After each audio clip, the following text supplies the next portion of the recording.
వాగర్థావివ సంపృక్తౌ వాగర్థ ప్రతిపత్తయే జగతః పితరౌ వందే పార్వతీ పరమేశ్వరౌ సదాశివసమారంభాం శంకరాచార్యమధ్యమాం అస్మదాచార్యపర్యంతం వందే గురుపరంపరాం ఆదిత్యాయ చ సోమాయ మంగళాయ బుధాయ చ గురుశుక్రశనిభ్యశ్చ రాహవే కేతవే నమః. శృంగేరి జగద్గురు పీఠాధిపతులకి కంచి పీఠాధిపతులకి నమస్కారములు తెలియజేసుకుంటూ కార్యక్రమాన్ని ప్రారంభిద్దాం.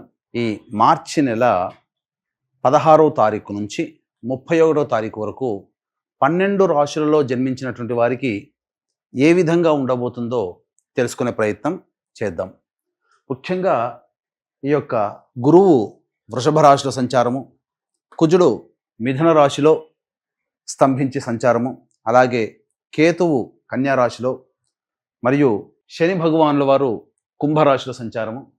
ఇక 12వ రాశి అయినటువంటి మీన రాశిలో శుక్రుడు, రాహువు, రవి, బుధుని యొక్క సంచార ప్రభావం వెరసి ఈ 12 రాశుల మీద ఈ నవగ్రహాల యొక్క ప్రభావం ఏ విధంగా ఉండబోతుంది, అలాగే మనము దైనందినటువంటి జీవితంలో భాగంగా 16వ తారీఖు నుంచి 31వ తారీఖు వరకు మంచి రోజులు ఏంటి, చెడ్డ రోజులు ఏంటి, ఏ రోజుల్లో ఖర్చు ఎక్కువగా ఉంటుంది, ఏ రోజుల్లో ఆదాయం ఎక్కువగా ఉంటుంది, ఏ రోజుల్లో అనుకున్నటువంటి పనులు పూర్తి చేసుకోగలుగుతారనే విషయాల గురించి క్లుప్తంగా తెలియజేసే ప్రయత్నం చేస్తాను.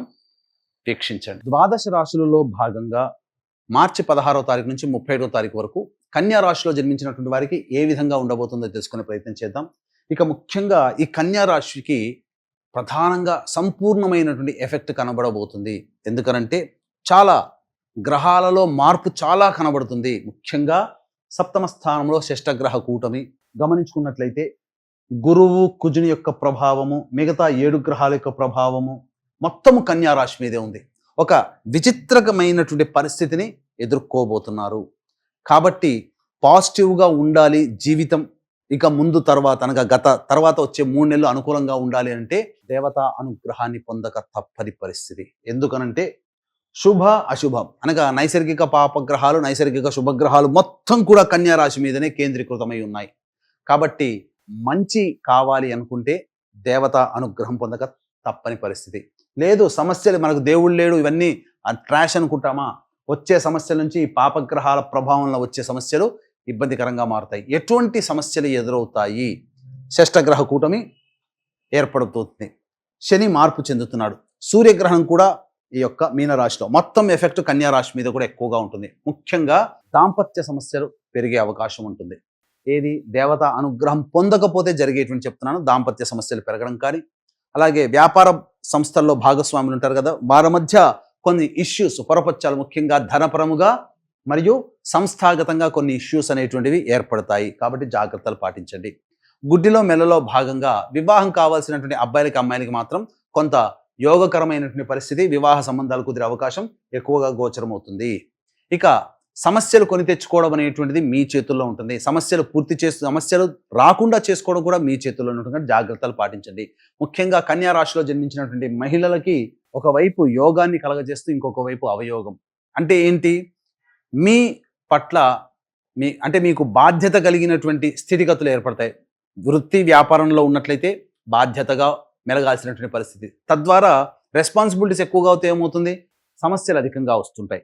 అలాగే కుటుంబ పరంగా చూసుకున్నట్లయితే మీ మీదనే అన్ని ఆధారపడి జీవించే వాళ్ళు, అంటే మీ మీద ఆధారపడి పనులు పూర్తి చేసుకునేటువంటి వాళ్ళు ఎక్కువగా ఉంటారు. మీరే అన్ని సమస్యల్ని పూర్తి చేయాల్సినటువంటి మనిషిగా మీరే ఉంటారు. కాబట్టి మీ మీద ఒత్తిడి ఎక్కువగా ఉంటుంది. కాబట్టి జాగ్రత్తలు పాటించి సంయమనం పాటిస్తూ రెస్ట్కి ఎక్కువగా అవకాశం ఇవ్వండి. దేవతా అనుగ్రహాన్ని పొందే ప్రయత్నం చేయండి. ఇక అన్నిటికంటే ఇంతకుముందు చెప్పుకున్నట్టుగా షష్టగ్రహ కూటమి, శని మార్పు, సూర్యగ్రహణం ఇవి ఉన్నటువంటి కారణం చేత కన్యా రాశిలో జన్మించినటువంటి వారికి సంస్థాగతంగా వ్యాపారంలో కానీ, వృత్తి ఉద్యోగంలో కానీ ఖచ్చితంగా మార్పులు చేర్పులు అనేటువంటివి ఉంటాయి. జీవితంలో ఆ మార్పులు మీకు మంచిగా జరగాలి అంటే మీ ఇష్టదేవత ఆరాధన, ఇష్ట దేవాలయ సందర్శనం తరచూ చేసుకుంటే మీకు పాజిటివ్ వైబ్స్ వస్తాయి. లేకపోతే ఏం జరుగుతుంది?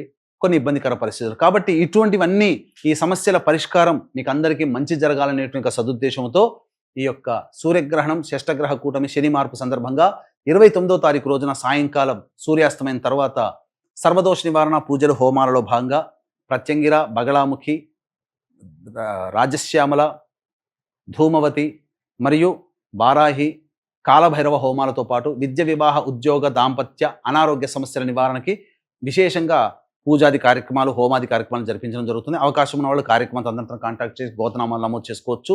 ముఖ్యంగా మేష, మిథున, కర్కాటక, సింహ, కన్య, వృశ్చిక, ధనస్సు, కుంభ, మీన రాశిలో జన్మించినటువంటి వారికి మాత్రం ఈ సమస్యల పరిష్కారానికి ఆ పూజాది కార్యక్రమాలు తోడ్పడతాయి. ఇక 16వ తారీఖు నుంచి 31వ తారీఖు వరకు ఏ విధంగా ఉండబోతుందో రోజువారీగా తెలుసుకుందాం. ముఖ్యంగా 16వ తారీఖు రోజున సమస్యలన్నీ పెండింగ్లో ఉన్నటువంటి సమస్యలన్నీ పూర్తి చేసుకుంటారు. ఆనందకరంగా ఉంటుంది. విందులు వినోదాల్లో కుటుంబ సభ్యులతో పాల్గొంటారని చెప్పొచ్చు. ఇక 17, 18, 19వ తారీఖుల్లో మానసికమైనటువంటి ప్రశాంతత లోపిస్తుంది. కుటుంబ సభ్యులతో వాగ్వివాదాలు పెరుగుతాయి. ఏదైనా ఒక చికాకుతో ఇబ్బందికర జీవితాన్ని గడపాల్సినటువంటి పరిస్థితి, ధనం ఎక్కువగా ఖర్చు అయ్యే అవకాశం ఉంటుంది. ఇక 20, 21వ తారీఖుల్లో రాని బాకీలు వసూలు అవ్వడము, ఇతర సహాయ సహకారాలు రావడము, మీ యొక్క అవసరాలకి తగ్గట్టుగా, ఖర్చులకి తగ్గట్టుగా ఆదాయం లభించడం, తద్వారా ఆనందకరంగా జీవితాన్ని గడుపుతారని చెప్పవచ్చు. ఇక 22, 23, 24, 25, 26 ఈ 5 రోజుల్లో కనుక చూసుకున్నట్లయితే ప్రధానంగా వాహన ప్రమాదం చోటు చేసుకునే అవకాశం ఉంది. కాబట్టి వాహనాన్ని నడిపేటప్పుడు జాగ్రత్తలు పాటించాలి. తల్లిగారి ఆరోగ్యం పట్ల శ్రద్ధ వహించాలి. అంతేకాకుండా వాహన మరమ్మతులకి, గృహ మరమ్మతులకి ఎక్కువగా ఖర్చులు అవుతాయి. గృహోపకరణాలు కొనుగోలు చేసే అవకాశం ఉంటుంది. ముఖ్యంగా మీ ఆరోగ్యం పట్ల కూడా శ్రద్ధ వహించాలి. ఇక 27, 28వ తారీఖుల్లో ప్రధానంగా 27, 28, 29, 30 ఈ 4 రోజుల్లో ధనపరమైనటువంటి సమస్యలు పూర్తి చేసుకుంటారు. వృత్తి ఉద్యోగాల్లో మార్పులు అనేటువంటివి ఉంటాయి. ఉద్యోగ సంబంధంగా ప్రయత్నం చేసేటువంటి వాళ్ళకి మంచి అవకాశాలు లభిస్తాయని చెప్పవచ్చు. ముఖ్యంగా మీ యొక్క సంతోషం గడపడానికి మీరు అనగా మీ యొక్క సమస్యలు పరిష్కరింపబడి సంతోషంగా గడపడానికి అవకాశాలు ఎక్కువగా ఉంటాయి. అనగా ధనపరమైన సమస్యలు తీర్చుకుంటారు. 31వ తారీఖు రోజున మాత్రం ఆకస్మికమైనటువంటి ఖర్చులు పెరిగే అవకాశం గోచరమవుతుంది. ప్రశాంతత లేని జీవితాన్ని గడుపుతారు. కాబట్టి ఏతావాత మనం తెలుసుకునేటువంటి అంశం ఏంటంటే కన్యా రాశి వారికి కాస్త సమస్యలు అనేటువంటివి అధికంగానే ఉన్నాయి. కాబట్టి జాగ్రత్తలు పాటించండి. ఇప్పుడు చెప్పినటువంటి విషయాల్లో అంటే మీకు ఏవైనా సందేహాలు కనుక ఉన్నట్లయితే కార్యక్రమ తదనంతరం కాంటాక్ట్ చేసి మీ యొక్క జాతక సంబంధమైనటువంటి విషయాలకి నివృత్తి చేసుకునే మార్గాన్ని తెలుసుకోవచ్చు. అలాగే మేష, మిథున, కర్కాటక, సింహ, కన్య, ధనస్సు, వృశ్చిక, కుంభ, మీన రాశిలో జన్మించినటువంటి వారికి ఈ సంబంధించినటువంటి గ్రహణ ప్రభావం ఎక్కువగా ఉంది. షష్టగ్రహ కూటమి ప్రభావం కూడా ఉన్నటువంటి కారణం చేత సర్వదోష నివారణ పూజల హోమాల్లో నమోదు చేసుకునే ప్రయత్నం చేసుకుంటే సమస్య నుంచి బయటపడతారని చెప్పవచ్చు. సర్వం శ్రీ ఉమామహేశ్వర పరబ్రహ్మార్పణమస్తు.